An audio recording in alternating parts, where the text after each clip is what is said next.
이제 마지막 교회입니다. 각 교회마다 특징들이 다 있었어요. 주시는 메시지가 다 있었어요. 에베소 교회는 열심은 있었는데 처음 사랑을 잃어버려서 처음 행위를 가져라. 촛대 옮긴다 경고를 주셨죠. 서머나 교회는 아주 환난과 궁핍이 많았는데 실상은 부요한 믿음을 가진 교회. 계시록 2장 9절이죠. 9절. 실상이 부요한, 영적으로 부요한 교회. 그 다음에 버가모 두아디라, 여기는 이제 중심지고 문화가 교육이 발달했지만 세상 물질이 좋아서 이세벨을 섬기고 발람의 교훈을 따르는 자, 중간쯤 되죠. 그래서 이제 한 4개 교회 지나가죠. 4대 교회는 아예 죽어버렸어요. 살았으나 죽었다. 빌라델비아 교회는 적은 능력을 가지고 끝까지 믿음을 지켰다.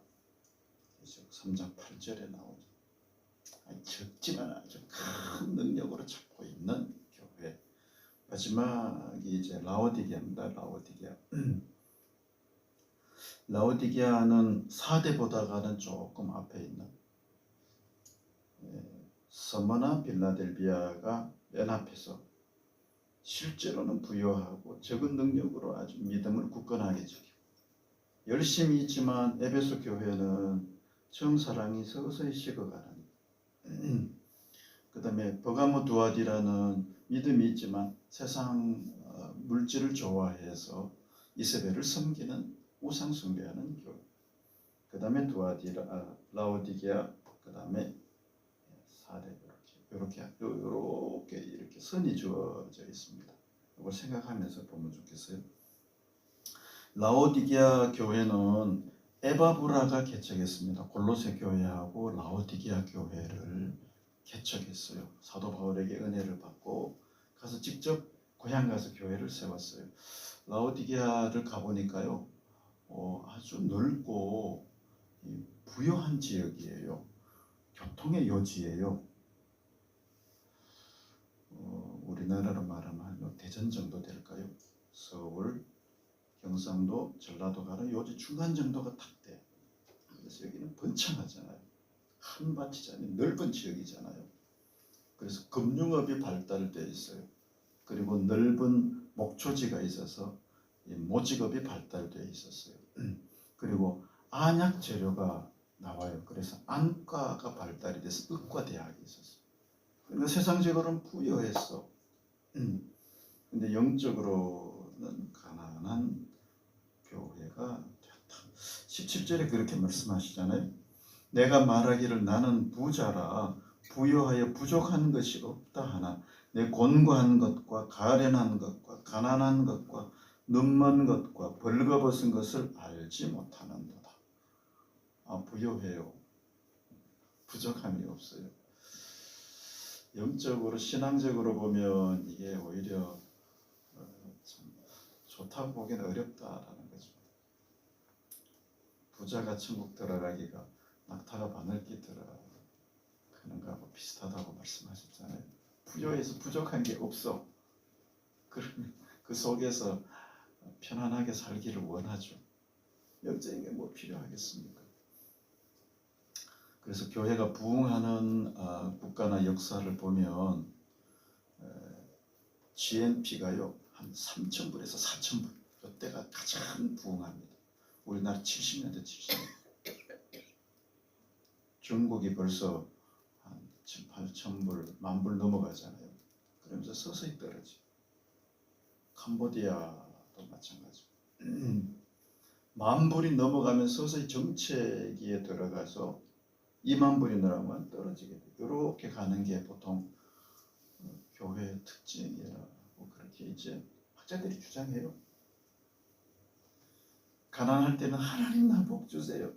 하나님 나 좀 살려주세요. 그래서 막 애타게 찾는데 다윗도 핍박 박해가 있을 때는 막 하나님 끝까지 사슴이 시냇물을 찾기에 갈급함같이 애절하게 찾다가 부유하고 그러니까 범죄해버려요. 이게 이제 영적인 특징이라는 거예요. 이게 라오디게아 교회가 그거 비슷하다. 부요한 것이 없어요. 부족한 것이 없어요. 근데 실제로는 17절에 곤고한 것과 가련한 것과 가난한 것과 눈먼 것과 벌거벗었대. 곤고해요. 영적으로는 공고해. 가련해. 불쌍해. 마귀에게 늘 얻어맞아. 가난해. 영적으로는 가난해. 가진 게 없어. 믿음이 부족해. 눈이 멀었어요. 영안이 어두워가지고 영적인 걸 잘 못 봐. 벌거벗었어요. 세상으로는 가득 잘 입었는데 영적으로는 옷을 벌거벗었어요. 이런 교회로 가기가 쉽다.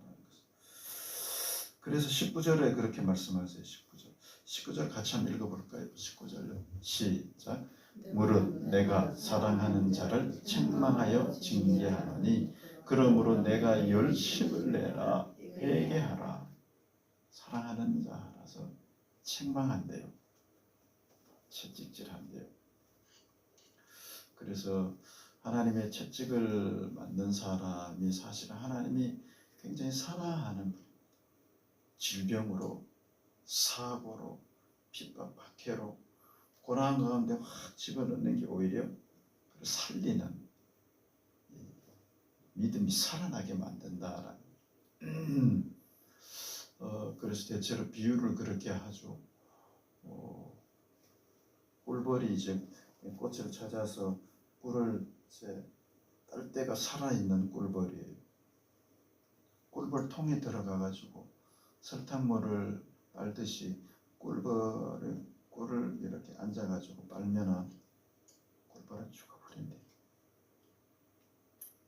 개구리를 잡는 방법이 비거에 따뜻한 물을 이렇게 놓고 밑에 조금씩 이렇게 불을 떼면 가만히 앉아있다가 아이고 사우나네 그러고 앉아있다가 삼켜버려. 이게 세상적인 마귀의 방법이라는 거죠. 그래서 하나님은 사랑하기 때문에 책망해가지고 징계해가지고 그걸 살리는. 바늘 같은 걸로 개구리를 팍 찔러 이게 뭐 이렇게 팍 일어나가지고 밖으로 뛰쳐나와. 그 개구리는 살아난다. 꿀벌을 탁 쳐버린.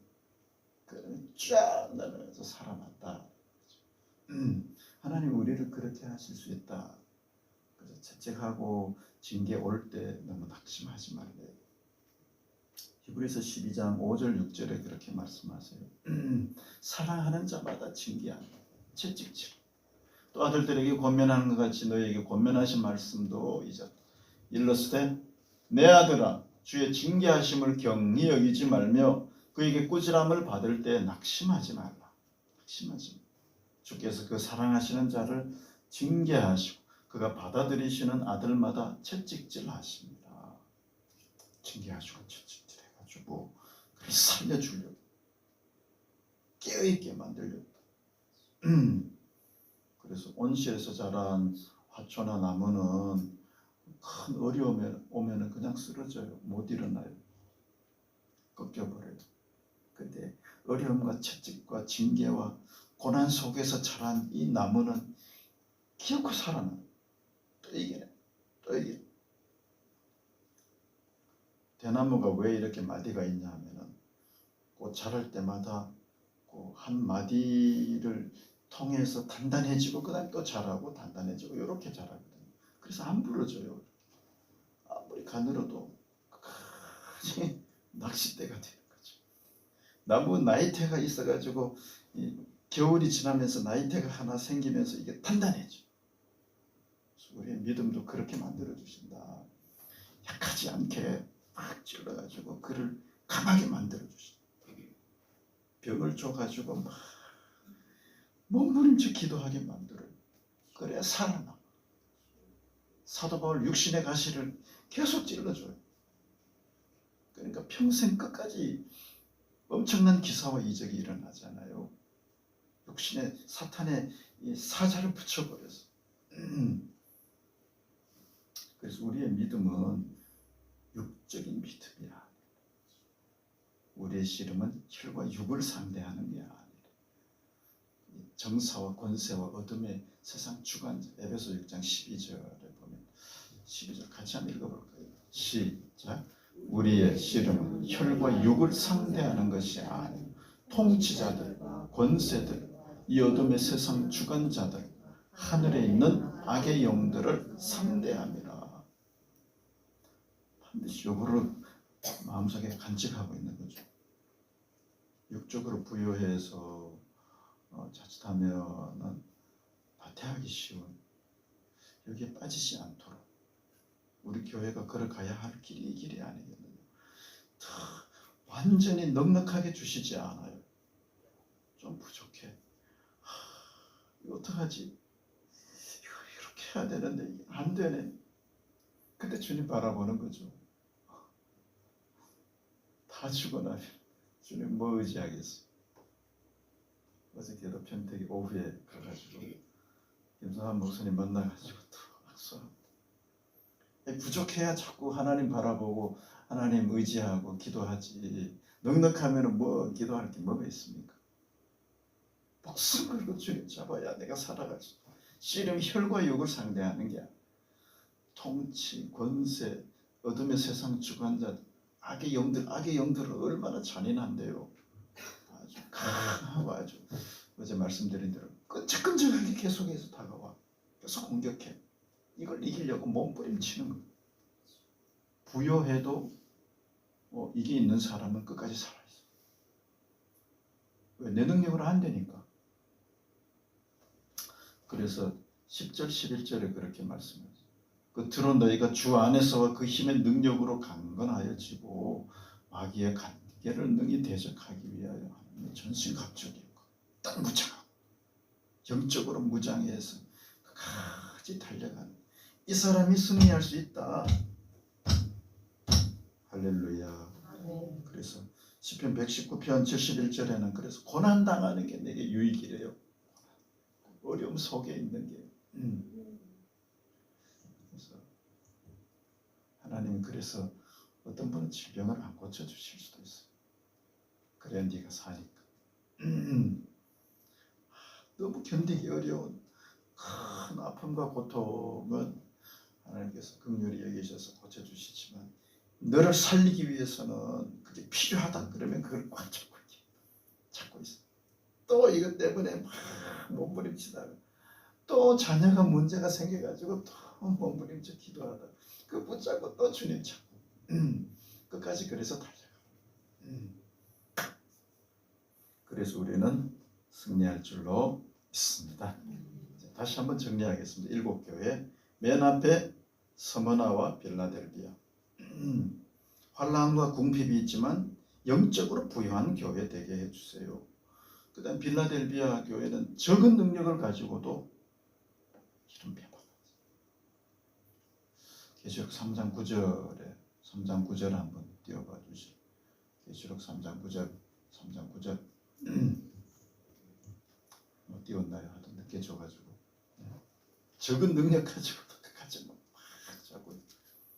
그 다음 단계가 에베소 교회. 에베소 교회는 부여했어요. 열심히 충성했어요. 아주 악한 사람들 잘라냈어요. 그런데 처음 사람을 자꾸 잊어가.